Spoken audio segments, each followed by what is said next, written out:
Think and grow rich എന്ന് പറയുന്ന ബുക്കിന്റെ 6ാമത്തെ ലെസൺ, ഡിസൈഡ് ദെൻ ആക്ട്. തീരുമാനം എടുക്കാൻ വൈകരുത്, തീരുമാനം എടുത്തു കഴിഞ്ഞാൽ പെട്ടെന്ന് തന്നെ ചെയ്യുകയും ചെയ്യാം. 2 സ്റ്റുഡൻസ് ഉണ്ടായിരുന്നു, മിടുക്കന്മാരായിട്ടുള്ള പിള്ളേരായിരുന്നു. കോളേജ് കഴിഞ്ഞപ്പോൾ അവർ തീരുമാനിച്ചു, 2 പേരും തീരുമാനിച്ചു യൂട്യൂബ് ചാനൽ തുടങ്ങണമെന്ന് തീരുമാനിച്ചു. അപ്പോൾ ആദ്യത്തെ ആൾ എന്ത് ചെയ്തു, ഓക്കെ ഇനി എങ്ങനെയാണ് യൂട്യൂബ് ചാനൽ തുടങ്ങുക, അതിന് വേണ്ടിയിട്ട് ആൾ റിസർച്ച് ചെയ്ത് തുടങ്ങി.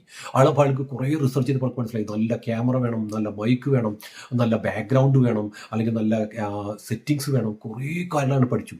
നന്നായിട്ട് സംസാരിക്കാൻ എങ്ങനെയാണ്, അങ്ങനെ ഓരോ കാര്യങ്ങളായിട്ട് ഇങ്ങനെ പഠിച്ച് പോയിക്കൊണ്ടിരിക്കുകയാണ് ഒരാൾ. 2ാമത്തെ ആളെന്ന് വെച്ചെങ്കിൽ അവൻ്റെ കയ്യിൽ ഒരു പാട്ട ഫോണാണ്. അവൻ അന്ന് തന്നെ വീട്ടിലെത്തിയിട്ട് ഹായ് ഗായ്സ് എന്നൊക്കെ പറഞ്ഞിട്ട് അവനൊരു ചെറിയ വീഡിയോ കിട്ടും. അപ്പോൾ ആൾക്കാർ മുഴുവൻ അവനെ കളിയാക്കി.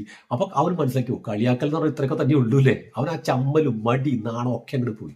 അവൻ പിറ്റേ ദിവസം മുതൽ പിന്നെ എല്ലാ ദിവസവും അവന് പറ്റുന്ന രീതിയിൽ അവൻ വീഡിയോ തുടങ്ങി. പക്ഷെ കുറച്ച് കഴിഞ്ഞപ്പോൾ സംഭവിച്ചു, കുറച്ച് ആൾക്കാർക്ക് പറഞ്ഞു നീ എവിടെ നോക്കി സംസാരിക്കുന്നത്, അപ്പോഴാണ് അവൻ ക്യാമറയിൽ നോക്കി സംസാരിക്കാൻ വേണ്ടി പഠിച്ചു.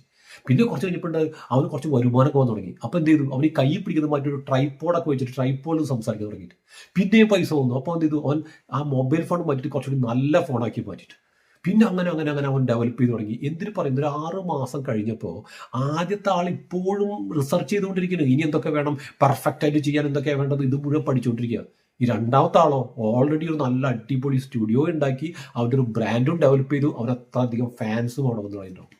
ഇതേപോലെ എപ്പോഴും ഒരു തീരുമാനം എടുക്കാൻ ഒരിക്കലും പഠിക്കരുത്, എടുത്തു കഴിഞ്ഞാൽ എത്രയും പെട്ടെന്ന് അത് എക്സിക്യൂട്ട് ചെയ്യുകയും ചെയ്യണം. ഓക്കെ, ഫോറൈൻ ക്ലബ്ബിൽ ഇതുവരെ കമ്മ്യൂണിറ്റി ഇല്ലാത്ത ആൾക്കാരുണ്ടെങ്കിൽ താഴത്ത് ലിങ്ക് ഒന്ന് ടൈപ്പ് ചെയ്താൽ മതി, ഞാൻ ലിങ്ക് അയച്ചുതരാം, കമ്മ്യൂണിറ്റിയിലേക്ക് വരാം. ഓക്കെ, അടുത്ത വീഡിയോയിൽ വീണ്ടും കാണാം.